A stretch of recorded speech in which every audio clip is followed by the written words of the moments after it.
All right, hello and welcome to ESSEC MBA Day and Postgraduate Career Forum. I'm your host, Joe Escobedo, and today we'll be talking about digital marketing and job opportunities in Asia. So if that's something you're interested in, stay tuned because we have an exciting session planned for you today. But without further ado, let me go ahead and introduce our esteemed panel of experts for today. Joining me is Professor Chung, who is the Academic Director, Master's of Science in Marketing Management and Digital. Avis Easteal, who is the Regional Head of Consumer at Luxasia. Alan Ho, who is Senior Director, Head of Global Partner Marketing at TIBCO. And last but finally not least, we have Alice Yu, who is a Digital Content Lead at Prudential Assurance Company Singapore. Thank you guys so much for joining today's panel. Thank you. Thank you. Really excited. Now, I know a lot of you personally, I know a lot of you have very rich experience when it comes to digital marketing. So I'd love to hear from your experience, how has digital marketing importance of it increased over, say, the past decade? And I'll open it up to anyone. So let me start. So I think the world is now digital. And that makes a huge difference to digital marketing. So 10 years ago, you could still get away with offline marketing. You could still get away with, traditional ways of doing things.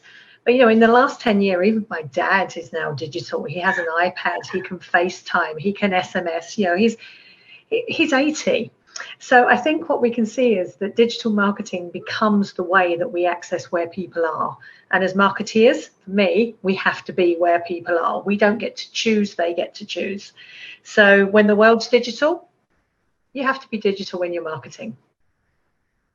Absolutely, I couldn't agree more. And I look at the other side of the spectrum. So my kids who are 5 and 3, they know how to use the iPad better than I do now. So it's fascinating to see those who have grown up with digital versus those who, like I said, haven't. Like you said, your father who's learning, but now he's probably mastered it now. It's interesting to see the entire spectrum, and it really goes to show you the importance when it comes to targeting and particularly using digital. Alan and Alice, you want to add on to that? So I definitely agree, right? The acceleration is unprecedented, right? Especially in the past year. So it's not just about the adoption of technology. If you look at the government support and the requirement that is put in place, that basically brings us forward at least 5 years, right? And you actually can read a lot of commentary about that. And that kind of forces us, right, to move. What used to be good to have now has turned into what is mandatory, right? Be there or you lose out. So we have to move faster on digital. Yeah. Absolutely. I wholeheartedly agree. Alice? Yeah, I definitely echo with both Avis and Alan. I mean, I grown up as a millennial, and I think, for digital marketing, right? And like why all brands are now shifting the focus to digital, like Alan said. Digital is becoming good to have to a must, also because of the consumer that more of the people with the buying power are now getting the information through digital devices. So I'm sure for the audience here today, each of you at least own one digital device, which allows you to do this. So yeah, it really Absolutely. We talked a lot about how technology has kind of changed over the past decade, and particularly over the past year. And I think I'd love to get Professor Tuck's thoughts on this, because I think you and I have had to be able to transform the way we teach and the way we educate and teach digital marketing, because obviously beforehand we were planning on doing everything in person, and now, last year that wasn't the case. I think it was all digital, and then this year it's a hybrid model where it's half digital, half online. So I'd love to get your thoughts in terms of how was that experience in terms of your transition. Yeah. So basically the program that I run, although it's a Master of Science in Marketing, the emphasis is a lot on digital marketing. And the reason for that is because, if you walk around and you talk to industry leaders, companies, CEOs, etc., they'll lament to you how much shortage there is for people who's equipped to do digital marketing, etc. So basically, it has to do with the way that the consumer lives their life, right? In the sense that now, basically, digital is almost the first place that people look for information. And that basically means that you have to be digital. And so, yeah, so basically that goes to show that that's where the consumers are. That's where to go. And yeah, so basically so that's a major impetus for that. And also the youngsters, as you know, Gen Z, pretty much grew up expecting everything to be solvable, right? They give a young kid a device, they'll start solving, even though it can't be solved. It goes to show how ingrained is the digital device in their life now. So yeah, so naturally that's how things are moving. Absolutely. I think it's a very good point. And if I look at it from even looking at social media platforms, so I was asking my class recently, raise your hand, how many of you use Facebook? And they're all, like you said, Gen Z. That's gonna be like, what are you talking about? And then I was like, how many of you use, and I was just surprised that no one was using Facebook at that demographic. But so they were about, I think so they weren't Gen Z, they're about mid-20s, maybe late 20s, and like, we're the Instagram generation. And I was like, how about TikTok? They're like, no, that's what our younger brother and sister use. So it's interesting to hear, like I said, even in a relatively small demographic, to have that big discrepancies in terms of different social media profiles and the usage. So I was flat out shocked when I heard that no one in my class used Facebook. They looked at me like I was a grandpa because I said I had used it. But it was interesting to see what kind of social media platforms they grew up with and which ones they're using now. So that was a shocker for me with my class. I'd love to hear, like I said, your experience across the region, because I know a lot of you guys are doing regional work. So how does digital marketing really differ across Asia? I'd love to get your guys' thoughts, and I'll open this to the floor. Maybe let me start first from a B2b marketing perspective, right? So there are quite a difference in terms of digital spectrum, usage, right, across the region.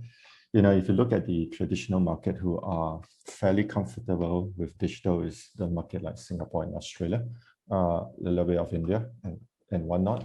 Going digital is like second nature, right? Because of the way that we are exposed to it, right?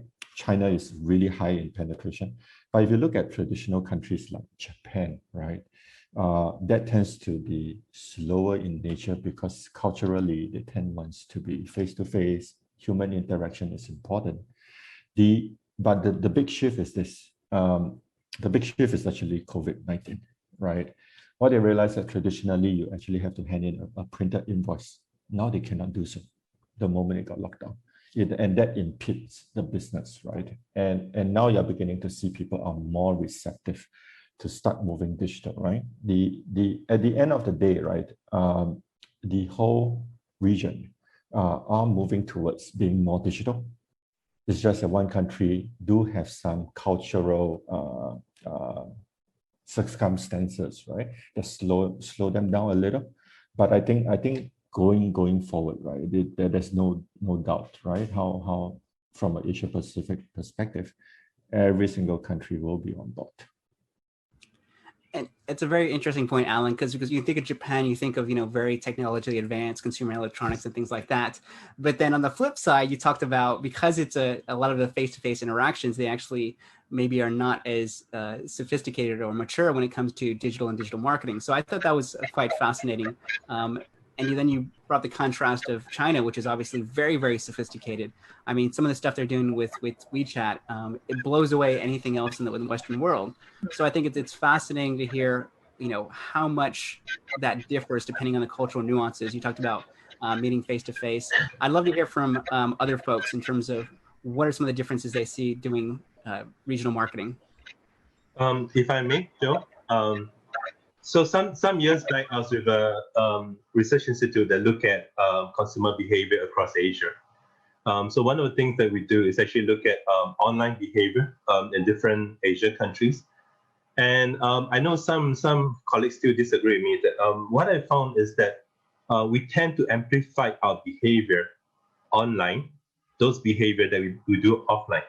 For example, when you interview consumers in Vietnam, they don't believe in using credit card, for example, for whatever reason. One cultural reason is they think that, you know, credit cards is bad because it's spending money you don't have. So from a frugal perspective, culture, that's why credit card is not very popular. So what it means is that doing online purchase in country like this, where credit cards are a big thing, it's always cash on delivery. And it's quite interesting. What does cash on delivery means is that the person that we do talk to, we did some ethnography study with this housewife, and she showed me, and then she discussed how proudly she is that she can order clothes online, and then the person will bring the clothes to her house, and then she'll fit, and she don't like it, she'll just return it, and she just paid for what she likes. So that's a very nice arrangement for online delivery. So in a way, the cultural aspects count, you know, distill into the online culture. And I think which I want to talk about is what I read about Japan. So, you know, Japan culture have a very fixed rule of behavior, in the sense that, you know, sometimes we want to have a certain distance between the strangers and us. So, for example, I buy a lot of things online. So what happens when I buy a lot of things online is that the person that sell the thing to me know exactly my address, my name, my phone number, etc.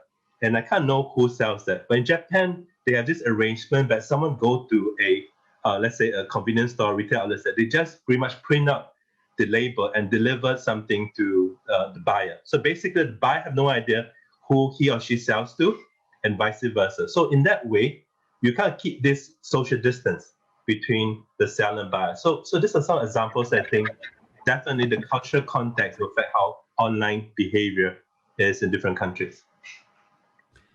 Absolutely, it's a very good, interesting points. I'd love to get Avis, because I know you have a lot of rich experience when it comes to doing e-commerce, particularly in the region. So I'd love to hear how this is kind of influenced or impacted what you're doing, Avis, on your side. So remember, the region is so diverse, and so, you know, you have to be a Line expert, you have to be a Viber expert, you have to be a WeChat expert, you have to do Facebook, you have to do Instagram, you have to do all of those as standard. And now you have to do social selling. Because a lot of consumers are moved to the marketplaces, particularly in Southeast Asia, and they're great places to be. And for people who are looking at careers in digital marketing, it's another great place to be, because they bring different ways of marketing. You know, you can buy packages, you can buy keywords, you know, it's a bit like Google. So there's a whole range of different ways that we now sell. And culturally, you're right, there are differences. You know, the cash on delivery is very prevalent in certain countries, particularly, say, the Philippines. But it also gives you a cost as a business.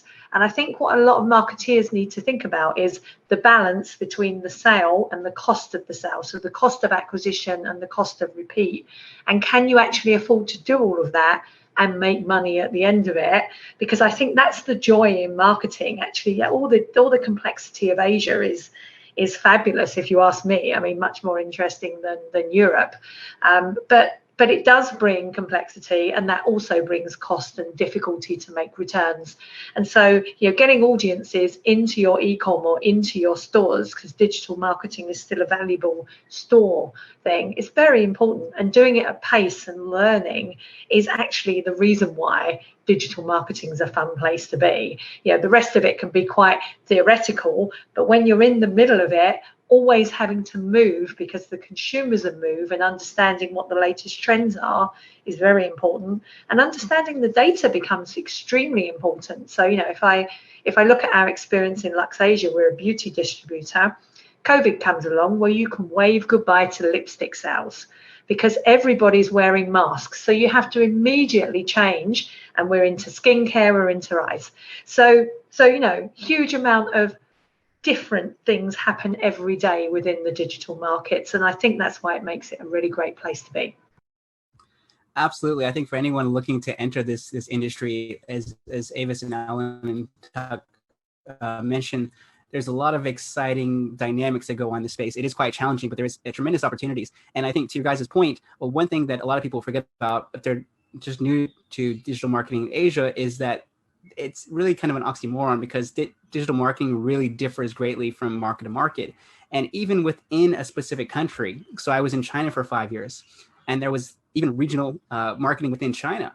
So they had a north region, a south region, a western, east, and so on.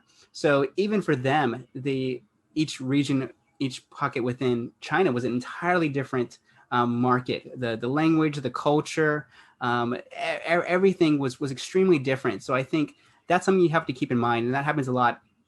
Even I was speaking to a head of marketing in India yesterday, and he was talking about how you break up the tier 2, tier 1 markets. So for example, Delhi, Mumbai, Bangalore, and things like that. And the vast differences to, doing rural marketing, which is a whole different dynamic than trying to market in, say, Mumbai.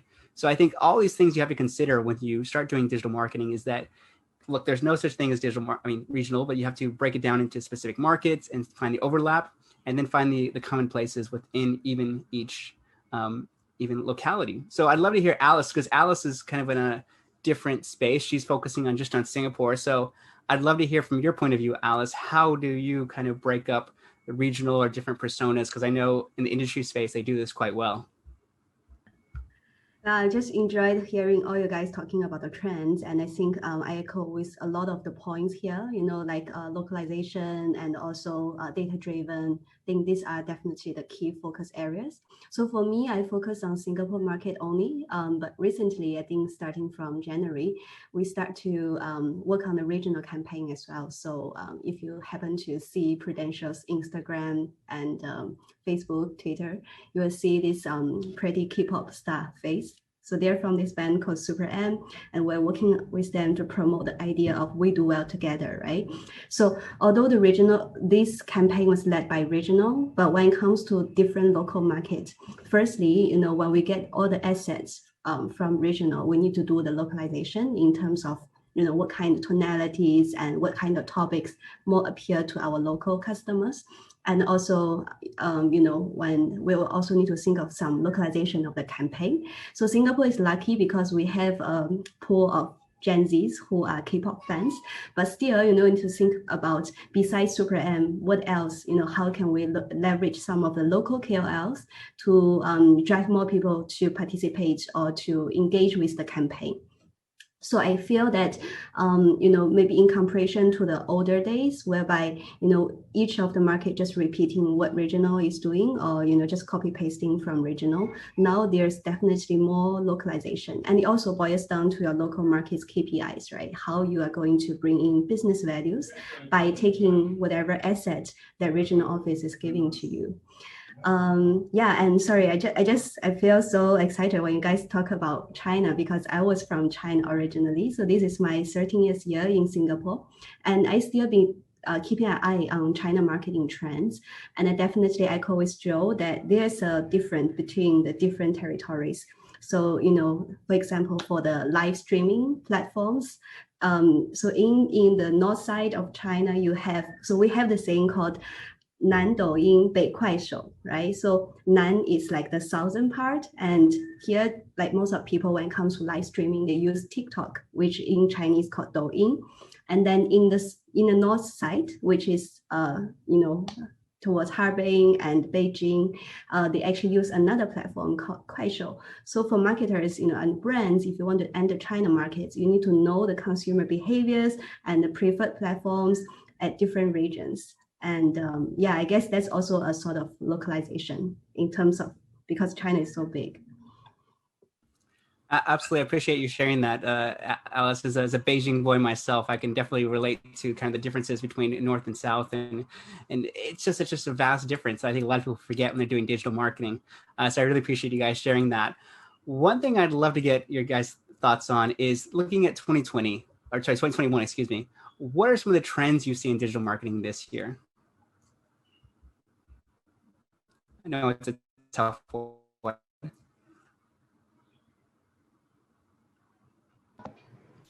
So my major trend, faster. Yes. That's we're not necessarily, we're doing similar things. We're adding things. The content is different. And we're really aware that in a lot of markets, people are locked in and they're bored. And so therefore they need really engaging content. But we're also aware that we need to run faster to service them, to service their content needs, to service their customer needs, to service their delivery needs. So that actually puts a huge amount of pressure on the whole organization, because to get faster, if you're a B2C provider, your warehouse needs to work faster, your logistics provider needs to work faster. So I think COVID has given us a huge switch from offline to online. People who've never bought online before are now natives, and they're buying more and they're expecting more and faster service from all of us. And it's been, although COVID has been a really difficult time for everyone in retail, and it has been a huge impact to all of us, it's also been a really interesting time to respond and to change, because the things we were doing last year just don't work anymore. We have to be deeper, we have to be faster. So for me, that's the key messages. Absolutely. You mentioned faster, but you also bring up a good point in terms of working with different business units. I think this is something, if you're entering digital marketing for people listening, is a good digital marketing really liaisons with different departments within the organization, whether it's sales, whether it's operations, whether it's a leadership team. You have to have good relationships with all these people in order to have successful marketing. So I think Avis, you bring up a really good point. If you want to be faster or better with an organization, you really have to make sure that all the parts are moving together. Otherwise, like I said, there's a bit of a delay there. But even within marketing, it's important to understand that are even sections of marketing. So I know Alan is on partner marketing, which is a subset of marketing within an organization. So I'd love to hear from your point of view, what are some of the differences in the marketing departments? So I hope I got your question correct, because you're breaking up and you kind of froze for a second. So you're asking what my view about partner marketing? Is that what, did I get you correct? So yeah, so it was partner marketing is a subset of marketing. So I'd love to hear how does marketing play a role? Okay, how does partner marketing play a role being a subset of marketing? Okay, just going to continue. I think it has dropped off. Yeah, so you have field marketing, you have partner marketing, you have a bunch of marketing. So I'd love to hear kind of your point of view on all right. How do you kind of break up the different functions within marketing? So let me kind of comment on what Avis is saying from a B2B perspective as well, right? If you look at the trend of B2B marketing today, the focus is to spend less on awareness and a lot more on what we call as lead generation, right? Simply because there is a huge pent-up demand for acceleration of adoption, right? And there is actually more budget being shifted towards digital, simply because physical event is no longer feasible in at least the next 6 months, right? Now, when you talk about digital marketing in the subset of a B2B marketing organization, it is actually important to ensure that the digital marketing cover all routes to market, right? Be it a direct route. If you're in consumer, you got brick and mortar, right? And of course, you got your e-commerce. But from a B2B perspective, we actually have our distributor, we have our system integrator, we have many other players within the ecosystem, right? That does deliver our message and generate leads on behalf of our direct sales, right? And this is where digital marketing is important, because we shouldn't just be the one with the true capability of doing digital marketing. We actually need to enable our partner to be on par, or at least near to the level of standards that we are in, right? And to do that, it actually requires quite a fair bit of heavy lift, right? Because a lot of partners do not have such a robust digital marketing team. So what we end up doing is we actually build platforms, right, that facilitate our partners to do digital marketing in place of ours, right? And when I say digital marketing, it goes beyond social media ad placement. It goes into communication. It goes into and in other aspects of digital marketing, right? And a lot of time we prioritize, we look into the market, we look into localization, and all this does require quite a fair bit of hand-holding, right? To make sure that the channel is ready. Yeah, absolutely. No, Alan's a very interesting point in terms of building channels. If you have a relatively smaller team, what kind of resources can you use to amplify it? So whether it's your channel partners or a digital platform they're using to reach a wider audience, these are things you have to consider when you have a very lean team, which I think most Asia Pacific teams have leaner teams than their Western counterparts. So definitely something to keep in mind for anyone listening who's like I said, who wants to join the industry.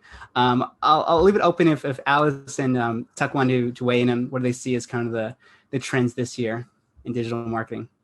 Okay, if I may, after looking at what's happening out there, my general sense is that there's a general maturity of digital marketing. For example, what COVID has done is that it pushes companies to go into digital marketing, and there are companies who says that now the problem we have in 2021 is no longer about building awareness. It's about how do we continue repeat purchase, how do you boost the revenue, for example. So what it means is that from a very marketing perspective, you're moving pretty much down the purchase funnel. You're now looking at how do you do digital marketing better.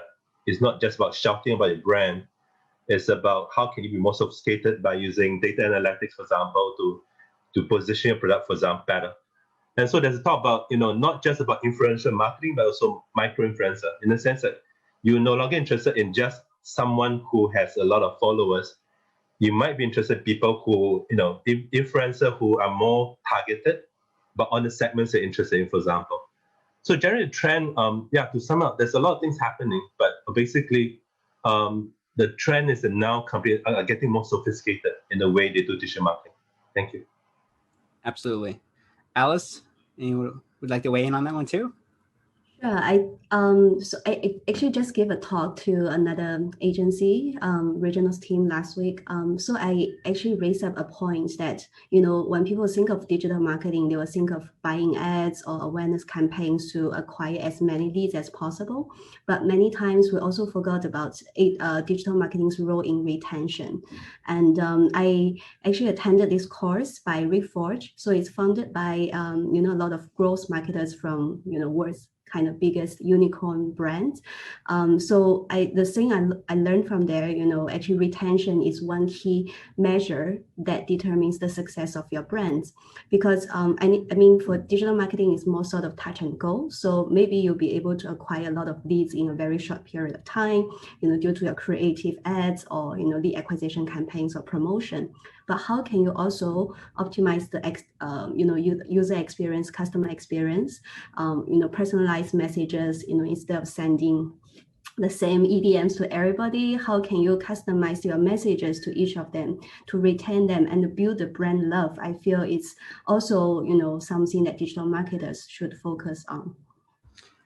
Absolutely. I think to sum it up, you guys make some excellent points, and I would sum it up in 2 words: revenue and retention. So at this time, how can you generate as much revenue as possible? Because that's what the CEO and the CFO are really looking at to recover kind of maybe some losses last year. And on top of that, how do you actually retain your top customers? I saw Avis and, Alan, everyone smiling, nodding their heads, because it's absolutely true.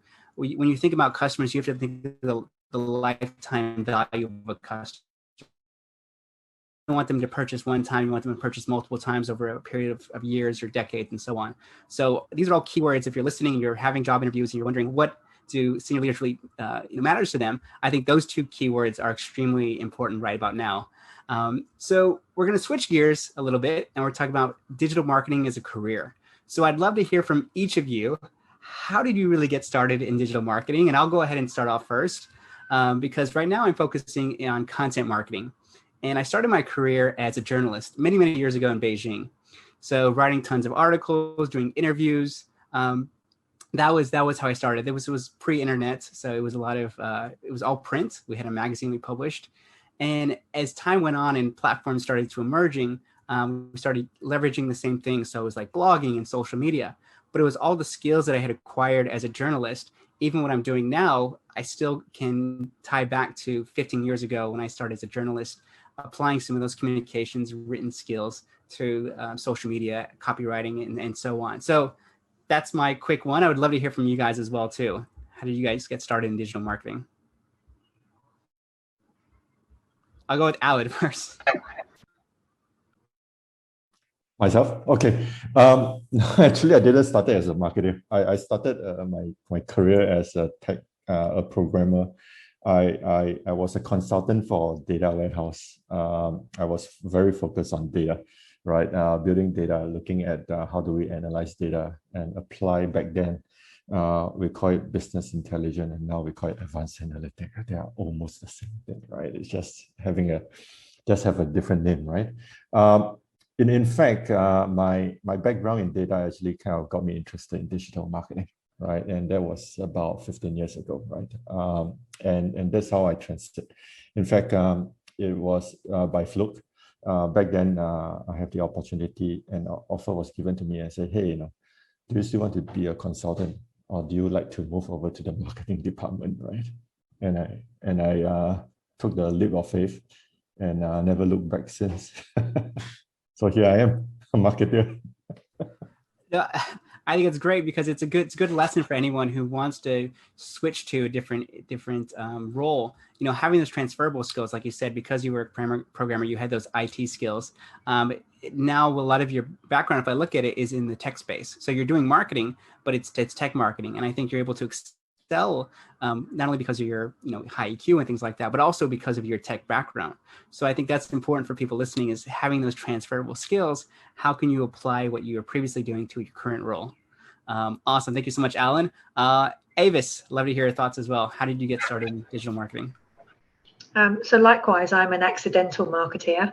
I come from a tech background, but the business analysis, project management, program development side. And then I moved into running businesses. So I used to be sort of a general manager of businesses in the UK. And one day I was looking for a new role, and someone said there's a role in a vendor within the organization I was in called Cheetahmail. It's an email marketing company. And I said, I don't know anything about email marketing. And they said, don't worry. We've got loads of people who know about email marketing. We haven't got anyone who can run the business. So I went in with a different skill set and then learned to love email. And then once you love email, and I know it's much maligned by many people now, but actually it's a very effective channel still, and makes us lots of money. I learned there, then I went into sort of search, and then before I knew it, I was sitting vendor side and moved to client side. And client side is a very, very different place from vendor side, because you can see the whole infrastructure, you can see the impact on the business.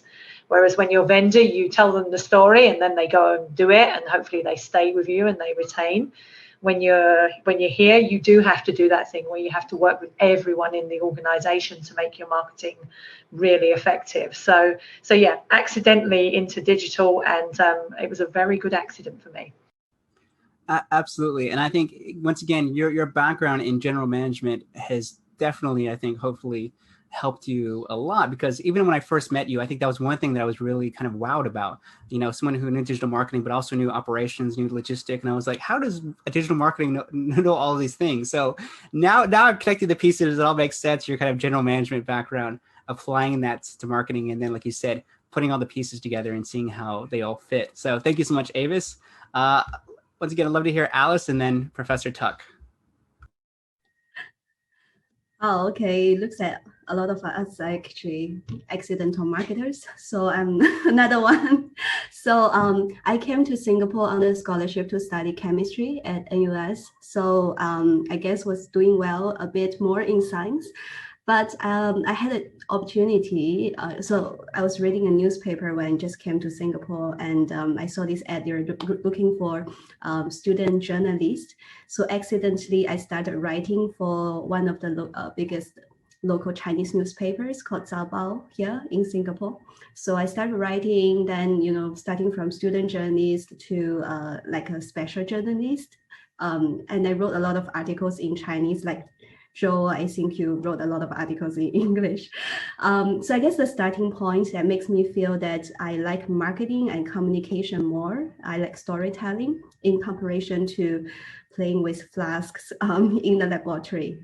So that's the beginning. But I guess I was more focusing on content creation, and it just by nature, right? As we discussed earlier, like with all this social media and digital becoming the main channel of acquiring customers and engaging customers, that's where we need to learn and upskill ourselves to to explore, to be familiar with all the digital platforms, SEO and Google Ads, etc. And that's what makes me become where I am now today. Absolutely. And I didn't know that about you. I've known you for a couple of years, and I didn't know you came from a chemistry background. But once again, in working with you, that makes perfect sense because you are the type of person who likes experimenting in marketing. I think no one else I've met kind of loves experimenting. And now I know why that is, having that chemistry background, where that's essentially what you're doing on a day-to-day basis. So a lot of accidental marketers in the room. I'd love to hear once again from Professor Tuck, what is your journey into digital marketing like? Okay, thank you, Joe. So at first I thought I doesn't qualify. Basically, my involvement in digital marketing started really in the early 2000s. That's when I did my PhD in University of Maryland. So in University of Maryland, they have a very strong IT department, as in MIS, that teaches, So basically, that kind of sparked my interest, especially that's pretty much early 2000 is where the dot-com boom is pretty much was happening. So I kind of got convinced that that's the way to go. So that's where I started doing digital marketing. So my thesis actually is on personalization algorithm, looking at numbers and predicting preferences and whether people buy certain things, for example. So that got me started. So about a few years back, I joined ESSEC Business School. And lo and behold, they say we need someone to start this program in MSc in marketing. And guess what? The focus is on digital marketing. So that become almost a perfect fit for me. So I teaches courses in the program. And also students do a lot of projects with companies. So my involvement now with digital marketing is pretty much helping company looking at the issues they have with digital marketing, advising students on the project. Thank you. Absolutely. Just to echo that, as a fellow lecturer myself, I think one thing that I really like about ESSEC is they do take a very practical approach. So to Professor Tuck's points, a lot of the students are working on specific real world challenges for organizations. Even on Monday, we have a final for my class. And one of the things they're doing is to address a specific tech company's challenges and seeing how they can come up with solutions around it. So I think all of these things will make you more attractive when you actually enter the real world, I could call it. And I always tell my students, like, take these proposals, take these presentations that you're doing, and use these in your upcoming job interviews or even speaking to hiring managers, because these are all super practical experiences that you are learning. You're also learning the theories and best practices, but you're also learning how to apply it, and you're getting feedback from industry experts, which I think is invaluable at that age. So a lot of practical insights that I think students at ESSEC can definitely apply to their next role. I'd love to hear quickly, we talked about it a bit, but I'd love to hear, because we have very different industries. We have education, we have consumer, we have insurance and tech. How are you guys actually using digital marketing to grow your respective businesses? I know it's a big question, but we'll talk about maybe one element that's working for you guys now.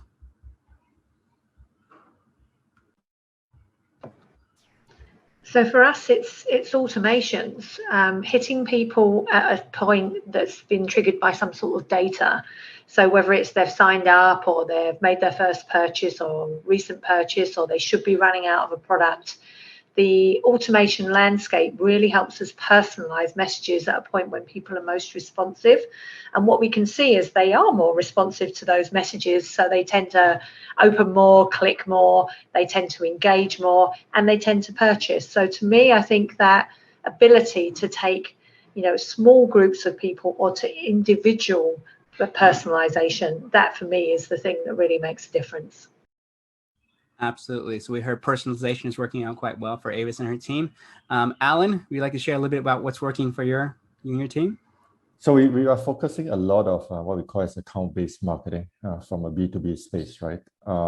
There are a significant investment placed into one-to-one and one-to-few marketing effort, and digital marketing do play a huge role in it, in current climate or whatnot, right?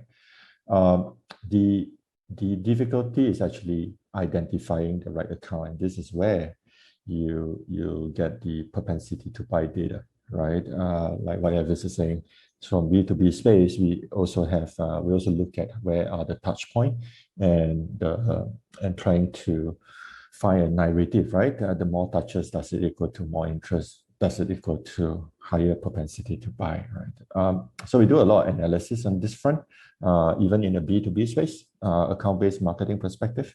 And And I think what really works is from a B2B as well is when you have an ecosystem that actually can support this effort, that actually completes the picture, right? That makes the route to market more complete. Absolutely. It sounds like there's a lot of similarities between what Avis was mentioning in the B2C, they generally call it personalization. In B2B now, they're calling a lot of it is account-based marketing or ABM. I'd love to hear from Alice and then Professor Tuck. What are some of the things that are working on your side? Maybe I could share first. So I feel that at Prudential, so for me, because I'm looking after content, and I feel that content is becoming very essential focus area of the company, not only from brand side, but also from event side. Everything is moving on to digital. So how do you stand out of the crowd and all the online noises, creating more. So we have this saying as a foundation of our content strategy, no eyeballs, no engagement. So you really need to think of creative way to attract. So we do a lot of trend checking, for example, to grab your audience attention. And that's how you move them to the think and do along the customer funnel. So they, in the end, become the leads, right? So we focus a lot on social conversions and contributor social conversions through content or social.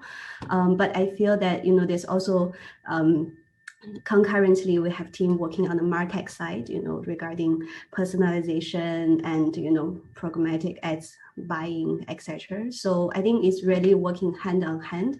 How do you first create very eye-grabbing content, and how do you actually throw them in front of the people who would be attracted to the ads the most?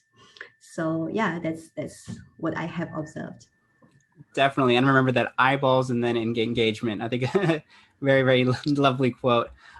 Professor Tuck, I'd love to hear from your point of view. What are some of the things that are working for you? Thank you. I think what ESSEC don't believe in is that we don't believe in throwing lots of money to do commercial, TVC, whatever. That's why a lot of the student comes in through pretty much word of mouth. And you see that a lot because when I talk to students, what brings you to the program? You notice that, for example, they tell me, oh, do you know in China, there's a big social media discussion about this program, what is good about it, what's not good about it. And then there's a lot of testimony about, assisting students, what they like about program, etc. So word of mouth is very important. And also, thanks to my marketing colleague, I do quite a bit of webinar, quite a bit of YouTube videos where we'll discuss with students and I'll get interviews about what students like about program. So that really helps because they put a face to the program in the sense that they at least know who me as a conductor as is and how I interact with the students, and the student will discuss about some of the good things and bad things about the program. So I think word of mouth really worked for me in this program. Thank you. That's a very interesting point. And I think it goes back to what Avis was mentioning in terms of email marketing, word of mouth, email marketing, some of the original, channels or tactics when it comes to digital marketing still work very much today. So I think this is good advice for anyone listening. A lot of times digital marketers, we like to chase that big shiny bell and say, oh, this is new, let's try this. I think you're hearing from a lot of the stuff that still is very much kind of the basics stuff that have worked out in the past. So I think great advice for anyone listening to really keep them grounded and solid in terms of what they're doing. All right, this is gonna be an interesting one. So for those still on the call, I'd love to hear your guys' thoughts. Let's say you're hiring a digital marketing manager today. What is that person? What does the ideal employee look like to you? What skills, what attitude? What are some of the things that you really look for when hiring a digital marketing role? So I think it will be different for all of us. For us within Luxasia, we have a target operating model that specializes people. So we don't try and hire one person who can do email, social, content, copywriting, everything, because that person may exist, but they're pretty good if they do exist. We look at teams and we break it down into skills. So if I'm looking at a digital marketing person, I look at the skill set I need. So I might be looking at with working with our brand managers, and they have to understand the product and the content and why someone would use them. Why do you want this thing? I think is a very important digital marketing skill. I might be looking for for data people, because you can't understand digital unless you've got some data. You need to understand what your customers are doing. I might be looking for technical people, build people for emails, or for people who run social campaigns. So I think this is a very broad category. It's very rare to get a job, and I'm very lucky to have my job, where I get to play in all the different places. I get to play across all the channels, all the countries, with all the people. I'm a bit of I'm not a master of every single one. I have people who are, but I'm a generalist. So I think it's, when you're looking to hire, you have to look at what you need and what you need to deliver to get the answer you want, because just getting one person probably isn't going to cut it for most organizations.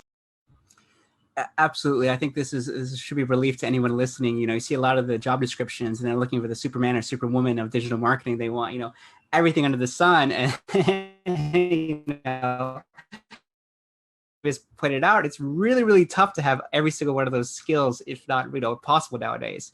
So I think to Avis's point, really focusing on a particular area, understanding what the business wants, whether it's analytics or kind of the branding side or whatever it is they're looking for, really honing in on that, because otherwise you can't do everything. It's just way too much. Alan, I'd love to hear your thoughts. What does the ideal digital marketing person look like for you? You're right.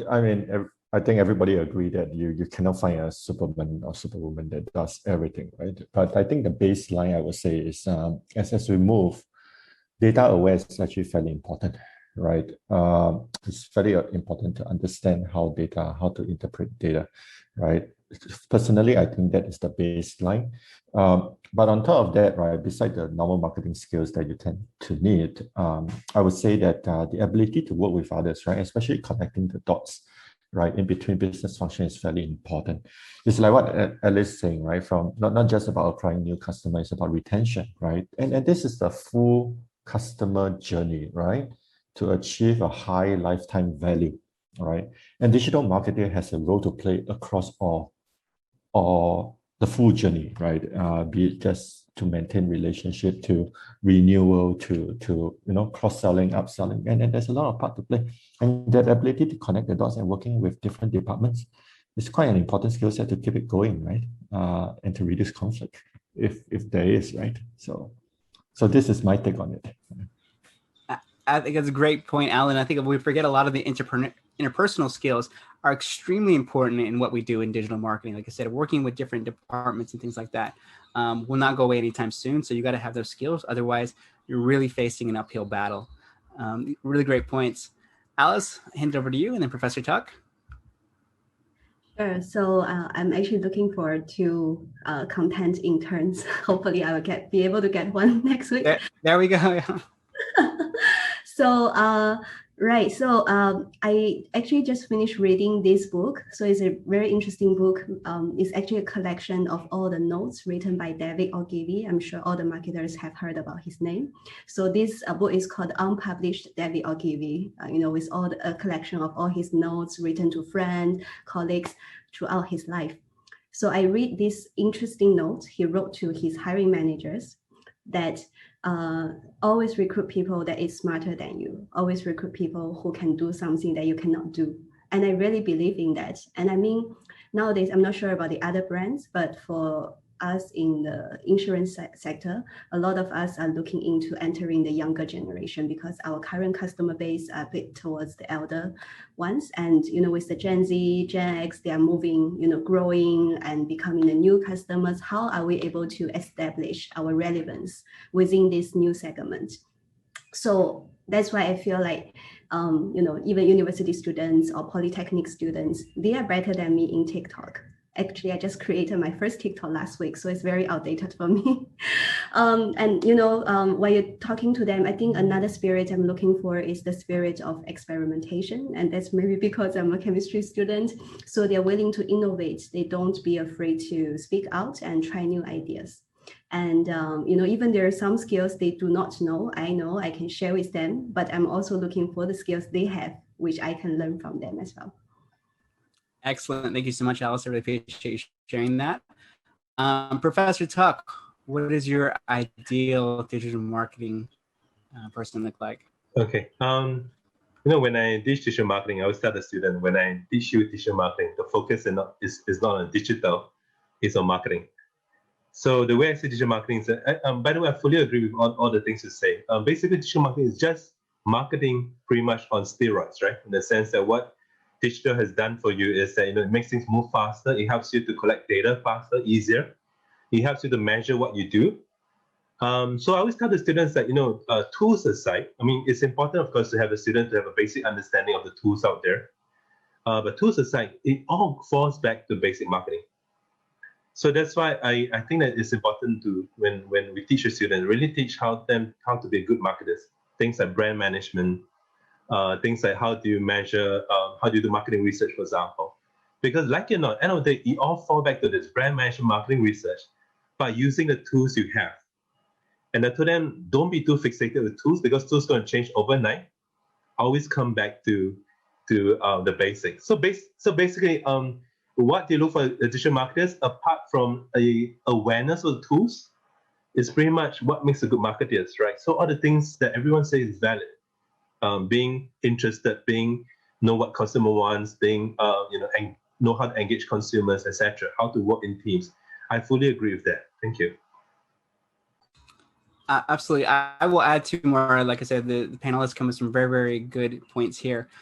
For me, I always look at attitude, because attitude is extremely important, particularly in digital marketing, a hunger to learn. If you don't have that, it's very difficult for you to excel in digital marketing because, as the panelists mentioned, it is moving very fast. You have to be able to type of person who likes that type of environment, who likes to stumble, try new things. So having that attitude, that hunger to learn is really important. And then just echoing what Professor Tuck mentioned in terms of getting back to the basics. So before I became a marketer, I almost became a psychologist. So really understanding the human psyche and behavior has been extremely invaluable to me. And I go back to it now, even if I'm perplexed on a digital marketing problem, I will go back and look at a psychology book and I say, okay, how does this impact what I'm doing? And 9 times out of 10, I'm usually able to find a solution based on that. So I think what Tuck was mentioning, going back to the basics, whether it's marketing in general or even understanding humans, interpersonal skills, all these things are extremely important. So thank you guys so much. Last question, because I know we're getting tight on time, is what advice do you have for someone who's listening to this or watching it and they want to get a job in digital marketing? What advice would you give them? I'm going to go with Alice for, okay. Oh, Avis, okay. So I go with Avis. Okay. It's a broad church, I think, is my summary. There is something here for everyone. So not everything is fast. Some of the people who do the data analysis need to spend a lot of time thinking about how they structure things, how they put things together. Not everything is breakneck speed. So there is room for technicians, there is room for data people, there is room for people who want to work across the whole spectrum. So work out where you feel comfortable, do your Myers-Briggs tests and your strength finders and all those things and find out where you want to be and what will make you feel comfortable. And then from there, find somewhere to learn. And that place to learn starts in university or polytechnic, but then it moves to either vendor or to client side, and they give you different experiences. So find somewhere where your boss will teach you. Find someone like Alice who understands that you're smart and she wants to use your skills and she wants to teach you things. Because if you get a good teacher in any role and you get a boss who really understands how you want to work, then you're really going to learn well and you're going to learn fast and you're going to be content. And I would also say, don't settle.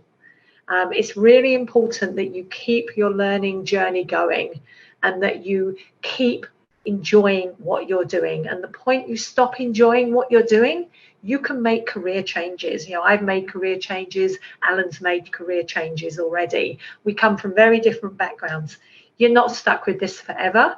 If you chose data and you end up wanting to be a social media or a brand person, good for you. Make that choice. All of this is possible.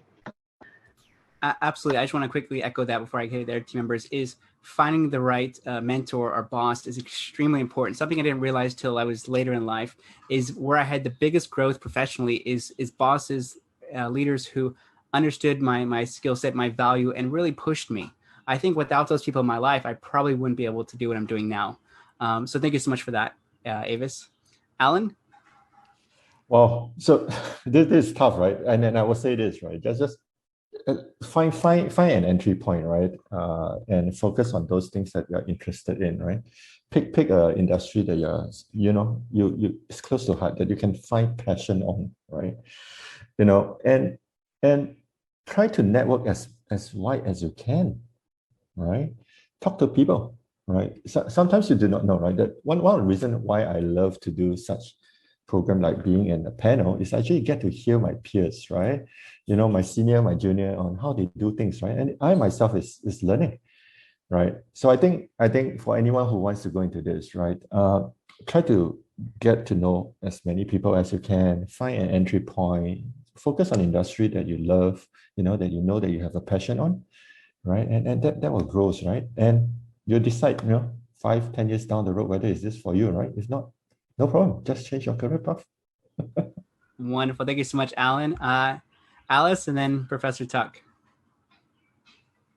Sure. I think there are definitely a lot of lessons I have learned along my way. And, I kind of use my personal time to mentor some juniors from universities, polytechnics, and my interns as well. I think usually the first thing is to break your egos, and if possible, don't have ego at all, because that will be your cornerstone that kind of forbid you from learning. So for me, like what I said, I always want to meet people who is smarter than me. And today I'm definitely learning a lot here. And just like Alan said, right, trying to find the opportunities for you to network and to learn from your peers, seniors, or even juniors. And the second, I definitely agree that you need to find a good mentor. So for me, when I was younger, I was trying all sorts of networks, LinkedIn or other communities to find a good mentor. And to be honest, sometimes I meet people who are just doing it for personal branding, and some are really truly giving it out of her heart. And I was lucky, right? I got to meet a couple of few, both male and females, and really listen to them, listen to their experience, listen to their piece of advice, and also don't lose confidence in yourself. So I guess the last point is it's okay that you start humbled. So for me as a chemistry student, when I was looking for my first job, I wasn't able to secure one in marketing because first I was a foreigner. Second, I studied chemistry. Lastly, I never had a full-time marketing job experience. But it was okay, like Alan said, I was trying to find something that is more closer to marketing and trying to find out a way that get closer and closer to my dream. But the most important thing is that you need to identify what you are truly passionate about. So then no matter how many efforts you paid on, how many, zig and zag you have went across, eventually you will be able to do something that you're truly passionate about. Wonderful. Thank you so much, Alice. We have a couple minutes left, so I'd love to hear Professor Tuck's thoughts on this. Okay, thank you so much. I think I should really invite the three of you to the students to give some career talk, because they're really encouraging points of view that the student can really use. By the way, Joe, you're asking me the wrong question. How to get started in a digital marketing career? My immediate response is yes, sign up for the master program I'm running. But that aside, but what I realized is that the industry, a lot of company doesn't really know what to look for digital marketers. So any kind of indication you have some kind of digital marketing experience really benefit you when you apply for digital marketing job. So that, having said that, it means that get started in digital marketing. If you're a student, try to do internship that's digital marketing related. That really boosts your CV. If your company, a lot of companies actually start digital marketing trying to start something internally, right? Because they don't know whether they should invest in something. So usually they do a prototype, they test out, for example. Maybe one way to get your hands dirty in your internal digital marketing project. So it tends to snowball in the sense that once you have some form of digital marketing experience in your CV, it really opens up opportunities. So I think that would be my advice, how to get started in digital marketing. Thank you. Absolutely. That was exactly what I was going to mention is show, don't tell, build a portfolio. Because a lot of people say they can do digital marketing. Very few people can actually showcase what they've done in some kind of portfolio or some kind of examples. So with that, we are right on time. Thank you guys so much. Perfect timing, everyone. Really appreciate all the panelists taking the time out of their busy Saturdays to come and share their advice and insights today. It's been extremely invaluable. And to everyone watching and listening, like I said, please connect with these brilliant folks on here. There's a lot of things you could learn from them. And obviously, I'm biased as well, so join the ESSEC program. But without further ado, I wish everyone a wonderful Saturday. I hope everyone is staying safe. Take care. And I'll hand it over to Miko. Yeah, very nice meeting everyone. Yeah. Thank you, speakers. You have heard it from the speakers. The deadline for the last admission round for Masters in Marketing, Management and Digital is on 26th April this year. You could reach out to our program advisor, Ms. Sonia Lau, for consultation. The consultation link is on the chat function currently. Next up, we have 2 parallel sessions. Join us on how an MBA in Strategy and Digital Leadership can pivot your career, or maximizing the ROI for your Masters in Finance. Simply click on the logins on the chat functions as well. Once again, thank you, speakers. Thank you very much for spending the lovely Saturday afternoon with us. Goodbye. Bye. Goodbye. Bye-bye.